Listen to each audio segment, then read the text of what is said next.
नमस्कार दोस्तों, चैनल में आपका स्वागत है। मैं डॉक्टर अर्पणा अरोड़ा आपको the gender school and society के बारे में बताऊंगी।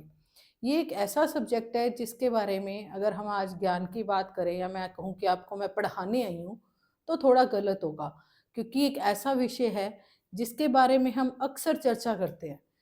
जेंडरिज्म, जेंडर, ये हमारी लाइफ का सबसे महत्वपूर्ण हिस्सा है, हम जिसके बारे में बात करते हैं। लेकिन यहाँ पे जब मैं आपसे जो बात करने जा रही हूँ तो मैं उससे पहले एक बात कहना चाहती हूँ कि हर किसी के इस बारे में अलग अलग विचार होते हैं। कोई हमें हो सकता है कि मैं यहाँ पे कोई बात कह रही हूँ उससे सहमत हो, कोई असहमत हो। लेकिन मैं आपसे एक बात कहना चाहती हूँ कि जो भी मैं यहाँ बोल रही हूँ वो आपके जो बीएड की पुस्तक, book, gender school and society का करिकुलम है, उसका पाठ्यक्रम है और उसी के अंतर्गत मैं बात करने जा रही हूँ। यानी जो मैं बात कर रही हूँ वो किताबों में लिखा हुआ है। यहाँ पे अगर मैं अपने विचारों की बात करूँ तो मैं ये कह सकती हूँ कि भी मेरे विचार इसमें नहीं हैं। भाई हो भी सकते हैं कुछ मैच करते हो और हो भी सकते हैं कि नहीं करते हो, लेकिन ये मेरी थॉट पर्टिकुलर है नहीं है इसका इससे संबंध नहीं है। ये वो बात हम कर रहे हैं जो हमारे जेंडर स्कूल एंड सोसाइटी पाठ्यक्रम का हिस्सा है, हम उसकी चर्चा कर रहे हैं। तो आपसे मैं एक बार फिर से निवेदन कर रही हूँ, अगर कभी इस वीडियो के बारे में अगर बात की जाए तो इसके बारे में विचारों का मेल खाना नहीं खाना वो हर व्यक्तित्व की अलग सोच है, लेकिन पाठ्यक्रम के अनुसार हम यहाँ बातचीत कर रहे हैं। तो सबसे पहले मेरा विषय है concept of the gender, gender की अवधारणा।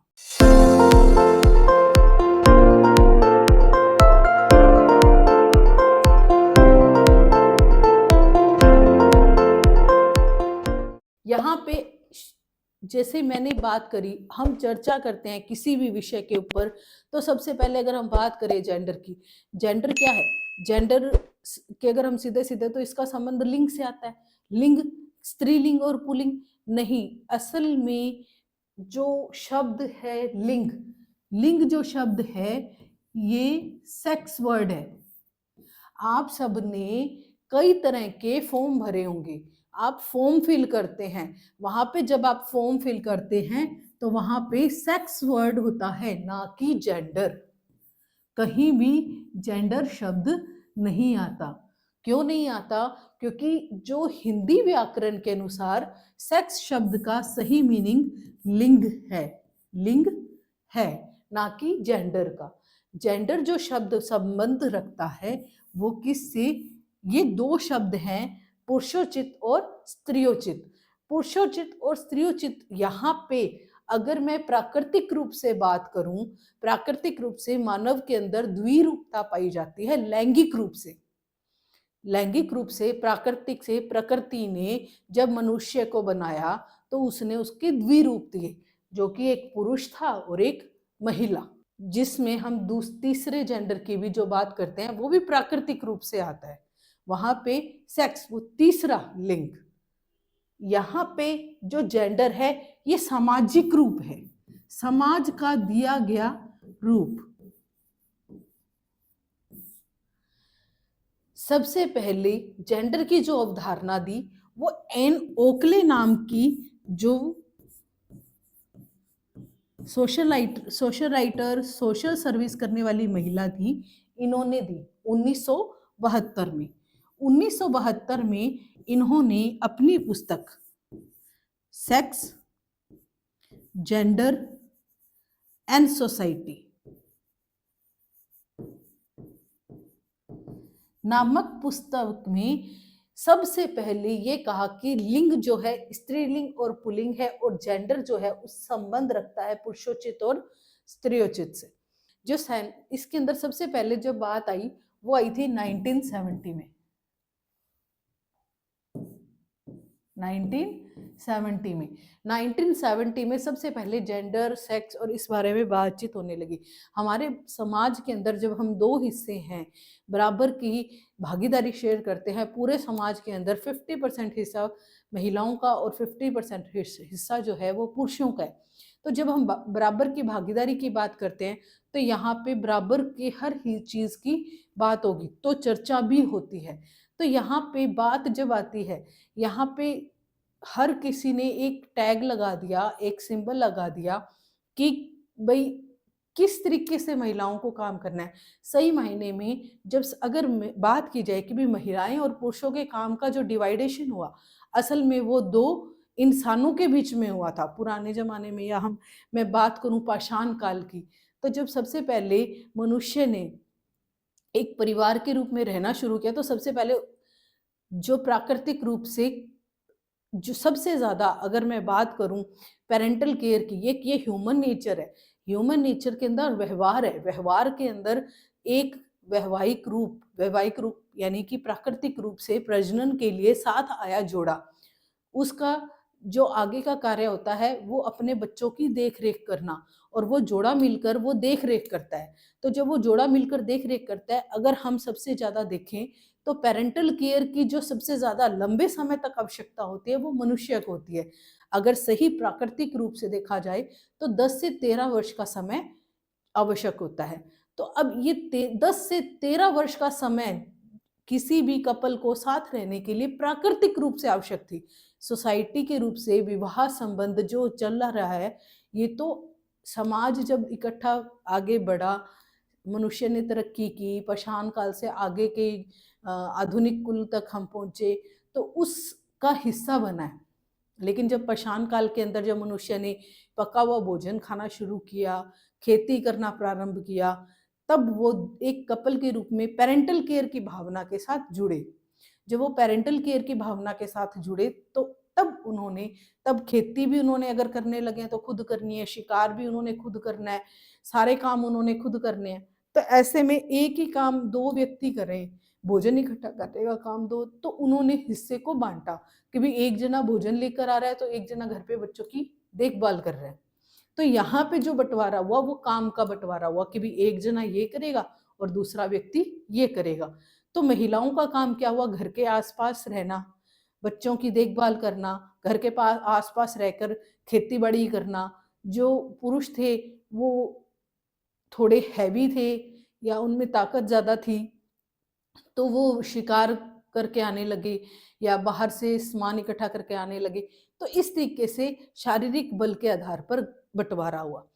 तो यहाँ पे जो बंटवारा उसके आगे की चली कड़ी के अनुसार जो शारीरिक दम के ऊपर जो थोड़ी सी कमी प्रकृति ने रखी, कमी क्या रखी कि भी कोमल बनाया महिलाओं को, जो नाजुकता दी, तो उसका इफेक्ट उन जेंडरिज्म के अंदर आया।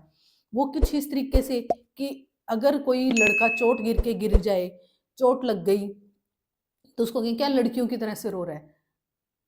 अगर कोई सफाई कर रहा है, क्या लड़कियों के काम कर रहा है। तो ये जो चीजें हैं, ये पुरुषोचित और स्त्रियोचित का जो वर्ग बांटा गया, ये सामाजिक रूप से बांटा गया, जो अब के समाज की देन। अब इसके अंदर डिवाइडेशन कुछ कैसा हुआ, वो कुछ इस प्रकार। विद्यमान जेंडर विभेदक यानी कि समाज ने किस रूप से महिला और पुरुषों को बांटा, वो उसका हम यहां देखेंगे। जैसे समाज के अंदर, मनुष्य के अंदर जो समाज है, सोसाइटी है, उसके अंदर भूमिका के आधार पे कि पुरुष की क्या भूमिका है और महिला की क्या भूमिका है, सबसे पहले हम वो देखेंगे। सबसे पहले हम देखें परिवार। परिवार में पुरुष क्या है? बिल्कुल जिस तरीके से महिलाओं के ऊपर दबाव आता है कि भी घर की देखभाल करनी है, आपको घर संभालना है, उसी तरीके से पुरुष के ऊपर भी दबाव ही है कि पुरुष कमाने वाला ही होगा। महिला और पुरुष दोनों मानो कि आज के समय की जरूरत ये है कि आज के दिन महिला और पुरुष दोनों एक साथ कमाने जा रहे हैं। आज के समय फिर भी पुरुष और महिला मिलकर अपना घर खर्च संभाल रहे हैं, लेकिन महिला के लिए ये आवश्यक नहीं है, कंपलसरी नहीं है।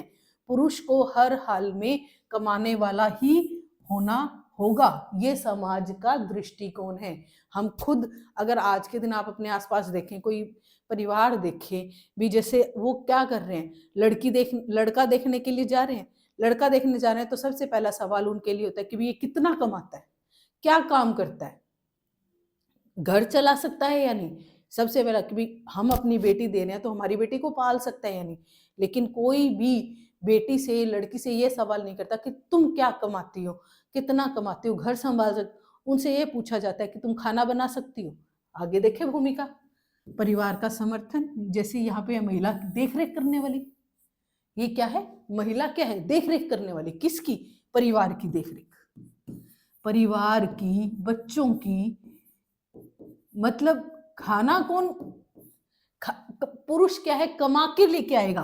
क्या कमा के लेके आएगा? धन।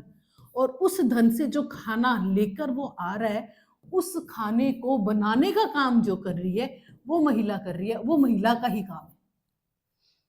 चाहे कोई डॉक्टर हो, चाहे कोई इंजीनियर हो, चाहे कोई कलेक्टर हो, खाना बनाना तो उसको आना ही चाहिए। खाना बनाने वाली तो होनी ही चाहिए। ये कंपलसरी है। समाज, पुरुष के परिवार का समर्थन करने वाला। वो कहते ना, आदमी है तो घर के अंदर स्ट्रोंगनेस है, ताकत है, पावर है। और वहीं पे महिला क्या है? परिवार के मूल्यों, संस्कार। कहते संस्कार माँ संस्कार दे रही है, माँ चीजें सिखा रही है, माँ बोलना सिखा रही है, माँ पढ़ना सिखा रही है, जो काम करवाना सिखा रही है। वो कौन सिखा रही है? घरेलू है ये। परिवार के मूल्यों की और घरेलू आवश्यकताओं की पूर्ति की कर्ता कौन है? वो महिला। फिर से देखें, पुरुष क्या है? कमाने वाला। महिला क्या है? देख रेख करने वाली। वहीं पे आगे बात करें, समाज के अंदर घर परिवार की पहचान किससे है? पुरुष से। ये घर किसका है? बाहर जो नेम प्लेट लगती है वो पुरुष के नाम की लगती है। यदा कदा कभी लग गई तो महिला के नाम की लगी, पर अधिकतर नाम किसके लगेगी? पुरुष के। परिवार को समर्थन किसका है? पुरुष का। देखिए, अपवाद तो हर जगह ही होते हैं। आप ये अगर बात करें इंदिरा गांधी जी की तो वो अपवाद है समाज में। बात करें ममता बनर्जी की तो वो अपवाद है समाज में। हमारे लिए एक प्रेरणा स्रोत है, लेकिन वो प्रेरणा स्रोत है। हर लड़की इंदिरा गांधी का रूप नहीं ले सकती है। और हम यहाँ पे एवरेज की बात करते हैं। किसकी? एवरेज या कॉमन। किसकी बात हो रही है यहाँ पे? कॉमन की। अपवाद की बात नहीं हो रही। यहाँ पे अपवाद का मतलब एक्सेप्शन, जो अचानक से अलग से निकल कर आए। जैसे कई सारी महिलाएं हमारे समाज में हैं जो उच्च स्थान रखती हैं। सुनीता विलियम्स, कल्पना चावला जो हैं, ये वो रूप है जो आज की बढ़ती हुई महिला की पावर को दर्शाता है। लेकिन फिर भी इतना सब होने के बावजूद भी समाज जो है वो उम्मीद क्या रखता है कि महिलाएं परिवार के मूल्यों और घरेलू आवश्यकता की पूर्ति के लिए ही है। फिर उसके बाद की पूर्ति करता है, ये इसका शब्द है। यहाँ पे हम बात कर रहे हैं अर्थव्यवस्था की। पुरुष क्या है? उत्पादक, कामगार। मैंने वही ऊपर वाला पुरुष कमाने वाला है, मेन उत्पादक करता कौन है? घर का खर्च किससे चलेगा? पुरुष से चलेगा। यहाँ पे भी आप देखिए कि जब कोई महिला काम कर रही है तो ये कहा जाता है कि ये तो अपने लिए कमा रही है, चाहे वो घर में थोड़ा बहुत दे या कुछ भी।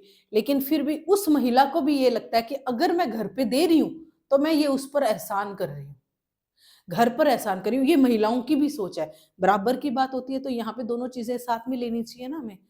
तो यहाँ पे महिलाएं भी ये सोचती हैं कि भी कमाने का मेन काम किसका है? पुरुषों का है, वो मेरे पति का है। अगर मैं साथ कमा रही हूँ तो मैं उसकी मदद कर रही हूँ, उसको दे रही हूँ तो मैं उसकी मदद कर रही हूँ। लेकिन जब हम एक साथ दो जने हैं तो उसी तरीके से जब एक पुरुष जो है एक गिलास उठाकर रख रहा है या थोड़ी बहुत मदद कर, मैं मदद कर रहा हूँ, मतलब वो एक तरह से एहसान हो गया महिला पर, अगर वो घर के कामों पर में हेल्प कर रहे हैं। उसी तरीके से बाहर कमा के ला रही है तो पुरुष पर महिला का एहसान हो रहा है। ऐसा नहीं होना चाहिए। हम आज इसी की बात कर रहे हैं, इसीलिए जेंडर स्कूल एंड सोसाइटी पढ़ाया जा रहा है, जो इक्वलिटी को लेकर आए कि भी ये दोनों की जिम्मेदारी। जब आपने मिलकर दो एक परिवार बनाया है तो कमाने की जिम्मेदारी भी आप दोनों की होनी चाहिए, घर के काम की जिम्मेदारी भी आप दोनों की ही होनी चाहिए। मिलकर चलना है, बराबर चलना है, किसी का एहसान छोटा बड़ा नहीं होना, किसी की जरूरत के अनुसार। ठीक है, तो यहाँ पे जो बात करें महिला का, क्या हो गया? गौण कामगार। यहाँ पे राज व्यवस्था में देखिए पुरुष क्या है? नेतृत्व करता। आज भी महिलाओं की अगर सीट 50% है, लेकिन क्या 50% महिलाएं चुनकर आ रही हैं पार्लियामेंट में? नहीं आ रही है। क्यों? क्योंकि वो एक समर्थक के रूप में और नेतृत्वकर्ता के रूप में कौन है? पुरुष है। आगे बात करें व्यवहार में, तो यहां देखिए परिवार क्या है? पुरुष का एक महत्वपूर्ण हिस्सा। परिवार के अंदर कोई धार्मिक अनुष्ठान होंगे, कुछ भी होंगे, तो उसके अंदर जो पुरुष है उसका एक मतलब धार्मिक अनुष्ठान में, पूजा पाठ में वह आगे रहेगा, उसको आगे रहना है। लेकिन महिलाओं का क्या है? जितने घर में व्रत उपवास रखे जाते हैं वो महिलाओं द्वारा, घर की सुख शांति के लिए जो रखे जा रहे हैं, वो घर में कोई अनुष्ठान हो गया, कोई हवन हो गया, तो पुरुष बैठेंगे। अगर कोई घर में व्रत हो रहे हैं, पूजा हो रही है, छोटे मोटे जो कार्य कीर्तन हो रहे हैं, तो वो महिलाओं के द्वारा। समाज में क्या है? समाज क्या है? पुरुष में स्वतंत्र गतिशीलता है। एक आदमी रात को 11 बजे घर में आ रहा है तो कोई उससे नहीं पूछेगा भी तू 11 बजे क्यों आया। हाँ, पूछ भी लिया तो भी कोई दिक्कत नहीं है कि भी चलो काम हो गया, आ गया, कोई परेशानी नहीं। लेकिन एक महिला रात के 8 बजे बज गए, टेंशन हो जाती है सबको, भी अभी तक आई नहीं। कमाने वाली है तो भी पहुंचना चाहिए हर हाल में, इससे लेट कैसे आ सकते हो आप? अगर मीटिंग होगी, उसने कह दिया आदमी ने कि भी मेरी मीटिंग है, कोई दिक्कत नहीं, हार्ड वर्किंग है, पुरुष हार्ड वर्किंग है, काम कर रहा है बाहर, इसलिए लेट हो गया। महिलाओं के साथ उल्टा कि अब नहीं आ रहे, क्यों? रीजन उसके साथ में आचार संहिता लगती है, कानून लगता है कि आप अगर इससे ज्यादा देर बाहर रह रहे हो तो आपका करेक्टर पर सवाल आते हैं। आचार संहिता लग गई आप पर, बिल्कुल रोक टोक। हम बचपन से लड़कियों को यही सिखाते हैं कि इस इतने टाइम के बाद घर के अंदर आपको पहुंचना ही पहुंचना है, अंधेरा होने से पहले लड़कियों को घर आना ही चाहिए, मजबूरी है, जरूरी है, बिल्कुल। चाहे आज के समय में हमारी बेटियों की मजबूरी है कि भी बाहर हर माँ बाप अपने बच्चों को बचाना चाहते हैं या कुछ करना चाहते हैं, तो हम वो सुरक्षित समाज नहीं दे पा रहे। चाहे वो कह लो, चाहे समाज की सोच कह लो। पहले अगर बच्चियां दूर बाहर रहती थी तो कहते थे कि भी नहीं अच्छे करेक्टर की नहीं है, आज के दिन कहते कि बाहर छोड़ दे तो डर लगता है। बात वहीं आ गई घूम फिर के, किस पे रोक टोक लग गई? बेटियों पे। अगर महिला घर पे रहती है, हाउस वाइफ है, तो वो बाहर जाना ही नहीं है, कि जरूरत क्या है? बाहर जाएगी, घर से एक कदम बाहर निकालेगी, बेटी है, बहू है, एक कदम बाहर निकालेगी, पूछ के नहीं, मैं इस काम के लिए बाहर जा रही हूँ, तो उसको परमिशन मिलेगी तो वो बाहर जा सकती है, वरना नहीं जा सकती है। बेटा, हाँ मैं, बेटा है, बेटी है, तो बेटी कभी ये कह के नहीं जा सकती कि मैं अभी आ रही हूँ, 2 मिनट का काम है, स्कूटी लेके निकल गई, आधे घंटे बाद आ रही है, पौने घंटे बाद आ रही है। आप एंटर होते ही पूछोगे कि कहाँ गई थी, क्यों गई थी, बता के क्यों नहीं गई? वो क्या है? आचार संहिता। बेटा निकला, मैं आ रहा हूँ 2 मिनट में, कह के निकल गया, आधे घंटे बाद आ रहा है, 2 घंटे बाद आ रहा है, कोई नहीं आया, काम करके आया, अपने काम में लगे, सवाल नहीं है। ये किसकी? क्योंकि वो गतिशील है और क्या प्राप्त है उन्हें? स्वतंत्रता। पहनावे में भी देखा जाए तो महिलाओं के पहनावे में जो पुरुषों ने चुना वो अपनी मर्जी से चुना, अपनी पसंद से चुना, लेकिन महिलाओं को बताया जाता है कि आपने ये पहनना है, आपने ये करना है। ये पहनावे पर भी स्वतंत्रता किसकी नहीं है? उन पर, उस पर भी क्या लगी हुई है? आचार संहिता। समाज द्वारा निर्धारित, वो किसके द्वारा निर्धारित है? समाज द्वारा निर्धारित है। ये थोड़ा सा चेंज किया था, लगता है हुआ नहीं सही ढंग से, कोई बात नहीं। आप इधर देखो, हम कलर चेंज करते हैं। ये नई हमारी नई शुरू हो रहा है टॉप पॉइंट। तीसरा पॉइंट है, पहले परिवार था नंबर 1, फिर समाज के अनुसार, अब अर्थव्यवस्था के अनुसार तीसरा। ठीक है, तीसरा किसके अनुसार? अर्थव्यवस्था के अनुसार। यहां पे बात करें तो रोजगार ओवर टाइम आगे बढ़ना, यानी अर्थव्यवस्था के अनुसार मैंने फिर बात करूं, फिर से कहूं, पुरुष का मेन रोल ही है पैसा कमाना। पैसा कमाने के लिए उसको तो काम करना ही पड़ेगा, 100% करना पड़ेगा, नहीं काम किया उसका सरेगा नहीं। मतलब अगर लड़का काम नहीं करता तो उसको लड़की नहीं मिलेगी, लोग परिवार में इज्जत नहीं मिलेगी, समाज में आपका दर्जा नहीं होगा। आप किसी भी पुरुष की रिस्पेक्ट, मान मर्यादा, उसकी कैपेबिलिटी, उसकी ताकत किससे जुड़ी है? जब वो काम करता है और कितना पैसा कमाता है। सबसे इंपॉर्टेंट, कितना पैसा कमाता है और क्या काम करता है। फिर उसके ऊपर वो ज्यादा पैसे कमाने के लिए ओवर टाइम भी करना पड़ेगा, यानी पैसा कमाने के लिए ओवर टाइम।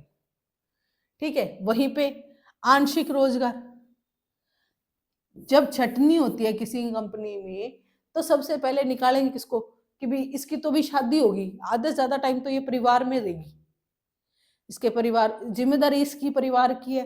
कोई बीमार हो गया तो इसको छुट्टी लेनी पड़ेगी, बच्चे हो गए तो छुट्टी लेनी पड़ेगी। तो मतलब कि वहां पे सबसे पहले टारगेट कौन हो जाएंगी? महिलाएं। और कौन सी? जो या तो प्रेग्नेंट होंगी या मैरिड, कि ये तो बच्चा आ रहा है, भाई बच्चे के ऊपर तबीयत खराब होगी, कुछ होगी, हमारे लिए तो काम की ज्यादा रही नहीं। और इससे जो मिलने वाले लाभ है, सरकार ने जो लाभ रखे हैं उनसे भी क्या है? वंचित। जब रोजगार की बात आती है, कैपेबिलिटी की, तो आज भी समाज के अंदर जब कैपेबिलिटी की या रोजगार की बात आती है तो सेम पोजीशन, सेम काम की अगर बात की जाए, चर्चा की जाए, तो पुरुषों को उसका मेहनताना हमेशा ज्यादा मिलता है। आज भी, आज के समय में भी जब हम औरत एम्पावरमेंट की बात करते हैं, जब हम औरत की बराबरी की बात करते हैं, तब भी ये समस्याएं आज भी समाज में चल रही है। आज भी औरतों को अपनी पोजीशन बचाने के लिए हर जगह डबल काम करना पड़ता है, तब जाकर वो उस जगह अपनी पोजीशन को सिक्योर करती हैं, बढ़ाए रखती हैं नौकरी के लिए, अर्थव्यवस्था के लिए। और वहां पे उनका एक आंशिक रोजगार रह गया तो उसमें उनका योगदान भी कम माना जाता है।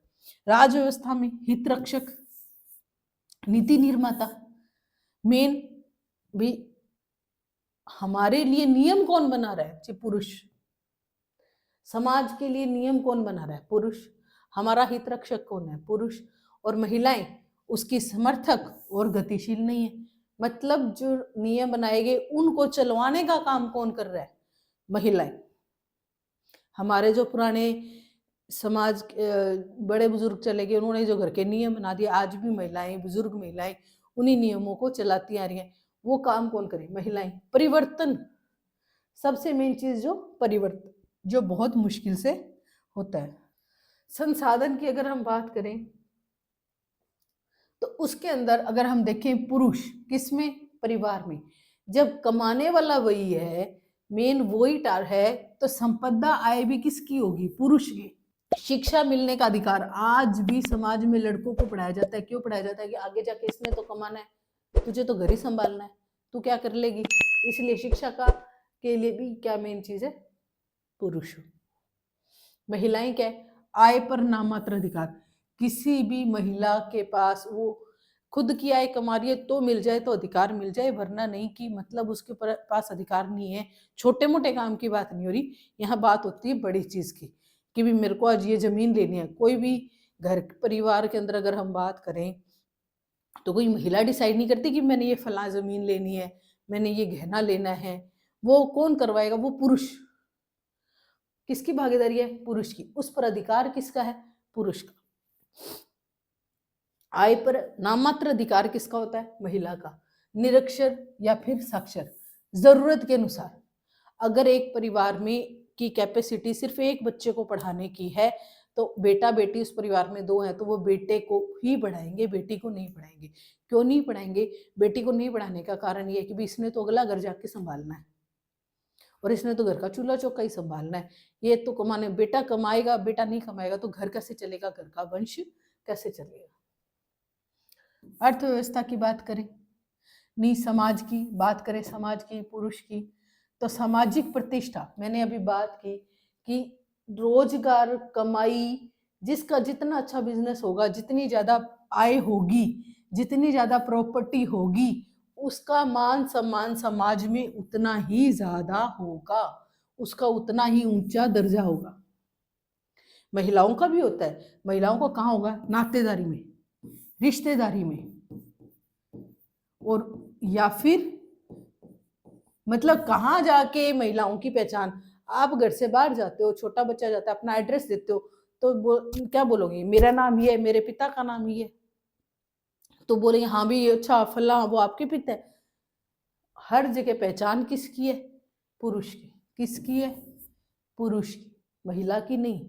महिला के साथ आगे अगर उन्होंने कोई अचीवमेंट कुछ ज्यादा बड़ी कर रखी है, यानी कि कोई नातेदारी में, कोई रिश्तेदारी में, कोई एक्स्ट्रा एफर्ट्स डाल के उन्होंने कोई ऐसा काम कर लिया कि जिसके कारण उनकी पहचान होगी, तो ठीक है। उसके अलावा मायके से, खास करके मायके में जाओगे ना, उसके मायके में, यानी कि जब कोई बच्चा अपने ननिहाल जाता है तो वो अपनी मम्मी का नाम लेता है, वहां पे पहचान आपकी जो है आपकी माता श्री से है, वरना तो आपकी पिता से, पुरुष से, पति से।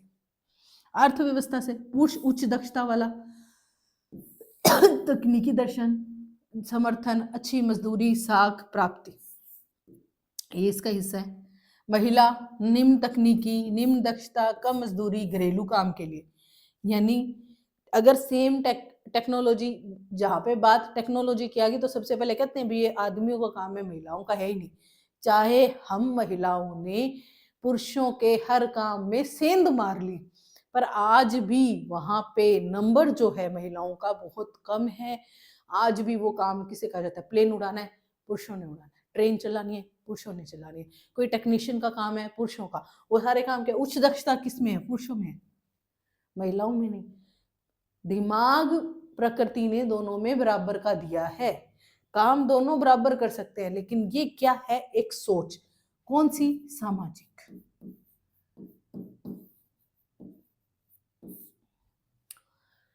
ठीक है, उसी के अनुसार दक्षता कम, तो एक ही काम जो दो महिला और पुरुष कर रहे हैं तो उनको आय भी क्या मिलती है? कम। मजदूरी क्या होगी? कम। घरेलू काम के लिए मेन मुख्य रूप से क्या माना जाता है? भी घर के काम करने के लिए ही है। राज व्यवस्था में पुरुष की सत्ता तक पहुंच, यानी आज भी जो पुरुष है वो ऊपर तक जा सकते हैं, उनकी पहुंच कहाँ तक है? मेन सत्ता तक। और महिलाएं क्या है? संसाधनों तक उनकी पहुंच तब जब पुरुष की मदद मिले या परिवार की। आप उस संसाधनों तक पहुंच सकते हैं जब आपके जो साथ में खड़ा व्यक्ति जो पुरुष है वो स्ट्रोंग है, उसकी वजह से, या आपके पीछे का परिवार क्या है? स्ट्रोंग है, उसकी वजह से कोई ना कोई बेनिफिट, अनुकंपा जो आपको उसकी मिली है। अब बात करते हैं हम आखिर में लास्ट पॉइंट की, कि परिवार में क्या है? पुरुष पद स्थापन की बात करें, स्थान, परिवार में पुरुष का स्थान क्या होगा? उसकी पदवी क्या होगी? उसकी चेयर क्या होगी? तो परिवार का मुखिया, आज सिंपल सी चीज है कि घर के बाहर नेम प्लेट किसके नाम की लगी है? पुरुष के नाम की। आप बाहर किसके नाम से जाने जाते हो? बच्चा जाना जाता है पिता के नाम से, पति के नाम से, तो वो परिवार का मुखिया। पुरुष की पूरक किस रूप में? माँ के रूप में, पत्नी के रूप में, या बेटी के रूप में, या बेटी के रूप में। साथ देने वाली, उसका साथ आगे बढ़ाने वाली, एक समुदाय का, समाज में कहीं पे कोई मीटिंग हुई, अधिकतर रूप में कौन जाएगा? पुरुष जाता है, क्योंकि वो कौन है? मुखिया। मुखिया के रूप में महिलाएं क्या? उस कार्य की उत्पादकता, यानी कि साथ चलने वाली, साथ देने वाली। अर्थव्यवस्था भी मुख्य उत्पादक, कमाने वाला, वही पूरक, कमाऊं, अगर उनकी इच्छा है कमाने की तो ठीक है, नहीं इच्छा नहीं कमाने की नहीं कमाएंगी, जरूरत नहीं है। आदमी का काम है कमाने का, मेरा काम थोड़ी ना कमाने का, मैं क्यों कमाने जाऊं। राज व्यवस्था, राज करने वाला, महिलाएं पीछे चलने वाली, अधीनस्थ। ये इसकी समाज के अनुसार भूमिका जो समाज ने तय कर रखी है, हर जगह में भूमिका क्या होगी, समाज में उसका व्यवहार कैसा होगा, समाज में उसको संसाधन कैसे मिलने चाहिए, समाज में उसका स्थान क्या होगा। ये मुख्य बातें अभी तक विभेदक के रूप में हमने आज चर्चा की। कल इसके आगे के क्रम को बढ़ाएंगे, आगे बढ़ेंगे। तब तक के लिए इंतज़ार कीजिए। शुक्रिया, धन्यवाद हमारा साथ देने के लिए। समझ आए, अच्छा लगे तो प्लीज़ चैनल को सब्सक्राइब कीजिए, लाइक कीजिए और शेयर कीजिए। धन्यवाद।